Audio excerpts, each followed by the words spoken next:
یہ جو قربانی کا مسئلہ ہے اس کے بارے میں ایک زمانے میں تو بہت منکرین حدیث کی طرف سے اس کے خلاف بڑی جو ہے ایک مہم چلی تھی کہ ختم کیا جائے اس کو.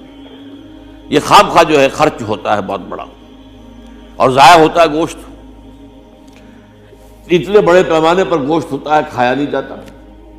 اچھا ایک زمانے میں فریج بھی نہیں تھے, یہ بھی نہیں کہ آپ محفوظ کر دیں, گوشت ضائع بھی ہو سکتا تھا. اور بھی چیزیں جو ہے وہ گوشت کی وہ صحیح طور سے استعمال نہیں ہوتی تھی. تو اس کے اوپر بڑا پروپیگنڈا منکرین حدیث کا رہا کہ یہ جو ہے قربانی صرف حج کے موقع پر ہے. میں اس کی نفی کے لیے آج آپ کو بتا رہا ہوں کہ سورہ حج کے اندر جو 2 رکوع ہیں, ایک چوتھا ایک پانچواں, چوتھے رکوع میں بھی قربانی کا ذکر ہے, پانچویں میں بھی قربانی کا ذکر ہے. یہ ایک دم جو ہے ایک جگہ پر جو 2 طرح کی قربانیوں کا ذکر ہو رہا ہے, یہ کیوں ہو رہا ہے؟ چوتھے رکوع میں وہ مناسک حج کے ساتھ اس کا ذکر ہے. وہاں جو فرمایا گیا لِيَشْهَدُوا مَنَافِعَ لَهُمْ وَيَذْكُرُوا اسْمَ اللَّهِ عَلَىٰ مَا رَزَقَهُم مِّن بَهِيمَةِ الْأَنْعَامِ فِي أَيَّامٍ مَّعْلُومَاتٍ عَلَىٰ مَا رَزَقَهُم مِّن بَهِيمَةِ الْأَنْعَامِ فَكُلُوا مِنْهَا وَأَطْعِمُوا الْبَائِسَ الْفَقِيرَ. وہاں پہ قربانیاں دو, پھر اللہ کا نام لو, ان جانوروں پر جو اللہ نے تمہیں عطا کیے ہیں ان جو معین دنوں کے اندر دو, فی ایام معلومات, اور پھر اس میں سے خود بھی کھاؤ. اور جو ہے جو جیسے صدقہ کا گوشت ہوتا ہے وہ نہیں ہے, وہ قربانی کا گوشت ہے, اس میں سے آپ خود بھی کھائیں اور غرباء کو کھلائیں, غریبوں کو دیں, مساکین کو دیں. تو یہ پورا حکم آ چکا ہے چوتھے رکوع کے اندر. پانچواں رکوع پورا کا پورا جو ہے وہ عید الاضحیٰ پر ہے میرے نزدیک. یہی حکمت صوم کے بارے میں ہے کہ وہاں جب ایک حکم تکرار کر کے آیا کہ پہلے فرما دیا گیا فمن کان منکم مریضا او علی سفر فعدۃ من ایام اخر, اگر بیمار ہو کوئی اور یہ یا کہ سفر پر ہو تو وہ تعداد دوسرے دنوں میں پوری کرے. پھر کیا وجہ دوبارہ آ رہا ہے؟ شہر رمضان الذی انزل فیہ القرآن ھدی للناس وبینات من الھدی والفرقان فمن شہد منکم الشہر فلیصم ومن کان مریضا او علی سفر فعدۃ من ایام اخر. کیوں؟ یہ تو ادبی اعتبار سے یہ کلام کا عیب شمار ہوتا ہے, تکرار بلا کسی سبب کے, نہیں سبب کے بغیر نہیں ہے. وہاں کیا تھا؟ وہاں ان 2 رعایتوں کے ساتھ تیسری بھی شامل تھی کہ اگر صحیح ہو اور مقیم ہو پھر بھی روزہ نہ رکھو تو ایک مسکین کو کھانا کھلا دو. یہ رعایت ختم ہوئی ہے رمضان کے روزے کے ساتھ. اب رکھنا پڑے گا روزہ, اور اگر بیمار ہو یا سفر پر ہو تو ٹھیک ہے دوسرے دنوں میں پورا کرو, پورا کرنا لازم ہے اس کا. تو یہ چیز جو ہے یہ در حقیقت کسی وجہ سے ہوتی ہے. بالکل یہی بات ہے سورہ حج کے چوتھے رکوع کے اندر وہ جو قربانی ہے حج کے ساتھ اس کا ذکر آ چکا. اب سنیے یہ جو آ رہا ہے, فرمایا وَلِكُلِّ أُمَّةٍ جَعَلْنَا مَنْسَكًا, ہر امت پر ہم نے ایک جو ہے قربانی کا معاملہ نازل وہ جو ہے فرض کیا ہے.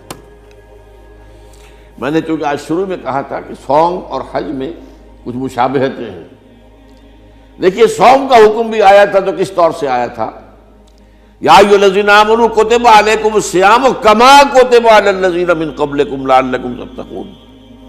اہل ایمان تم پر روزہ رکھنا فرض کیا گیا جیسے کہ فرض کیا گیا تھا ان پر جو تم سے پہلے تھے.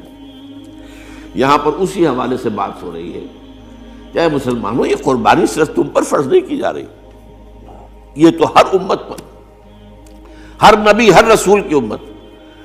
وَلِكُلِّ أُمَّةٍ جَعَلْنَا مَنْسَكًا لِيَذْكُرُوا اسْمَ اللَّهِ عَلَيْهَا, تاکہ وہ نام لیں اللہ کا, عَلَىٰ مَا رَزَقَهُم مِّن بَهِیمَةِ الْأَنْعَامِ, جو کچھ اللہ تعالیٰ نے انہیں رزق دیا ہے.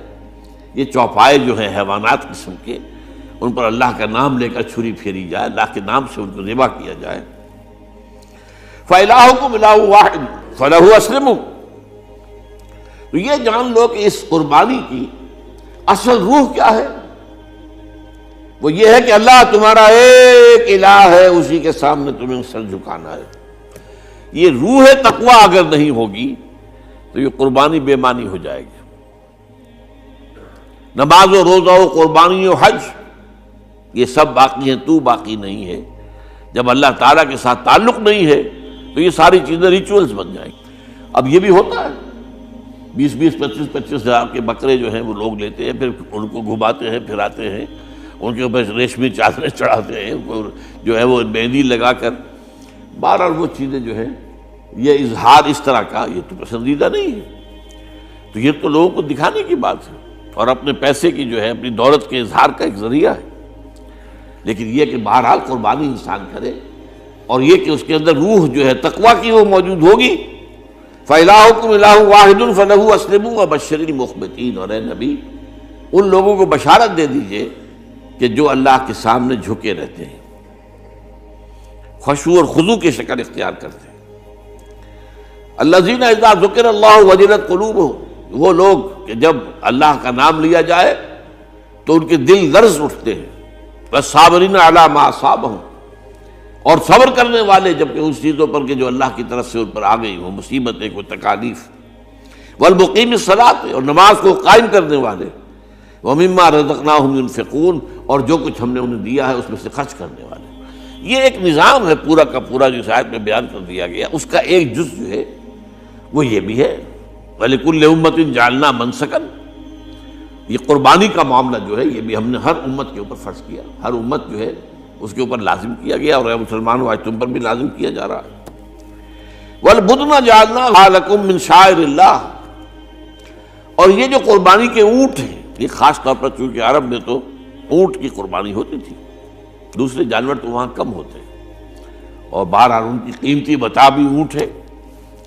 وَالْبُدْنَ جَعَلْنَاهَا لَكُم مِّن شَعَائِرِ اللَّهِ، یہ اللہ تعالیٰ کے شاعر میں سے. یہ اونٹ جو ہے یہ قربانی کا اونٹ ہے، یہ مکے لے جایا جا رہا ہے، یا یہ بکرے اور یہ مینڈے جو ہیں یہ قربانی کے ہیں، یہ وہاں جا رہے ہیں. تو یہ بھی گویا کہ ایک طرح سے اللہ کی نشانیاں بن جاتی ہیں. ان کے حوالے سے اللہ تعالیٰ کا ایک تصور اور اللہ تعالیٰ کے ساتھ ایک ذہنی رشتہ قائم ہوتا ہے. لیکن فیہا خیر، تمہارے لیے اس میں خیر ہے، بھلائی ہے. چنانچہ جب وہ جاتے تھے حج کے لیے تو جو بھی ان کے ساتھ دودھ دینے والا جانور ہے، قربانی کی نیت ہے لیکن دودھ جو ہے اس کا استعمال کر سکتے ہیں درمیان میں، اور بھی کوئی اگر ان کی کوئی چیزوں سے فائدہ اٹھانا ہو. لکم فیہا خیر. فاذکروا اسم اللہ علیہا، تو اب ان کا اللہ کا نام لو اس کے اوپر. صواف، صفیں باندھ کر وہ اونٹ کھڑے ہوتے ہیں اور ان کو نحر کیا جاتا ہے. آپ کو معلوم ہے ذبح نہیں ہوتا اونٹ، اتنا بڑا جانور ہے، گردن کتنی موٹی ہے، اس کا ذبح کرنا بڑا مشکل ہے. نہر کہتے ہیں اس کو. کھڑا ہے اونٹ اور ایک برچھا، چھوٹا سا برچھا ہے جو اس کے یہاں گردن کے یہ جہاں آ کر دونوں ہنسلیاں ملتی ہیں وہاں پر مارا جاتا ہے. اور یہاں سے جو بہت بڑی وین ہے وہ در حقیقت ایورٹا، وہ جو ہے ختم ہوتا ہے، تو وہاں سے خون کا پھر فوارہ آتا ہے. اور اس کے بعد پھر وہ اونٹ کھڑا وہ رفتہ رفتہ اس کا جب خون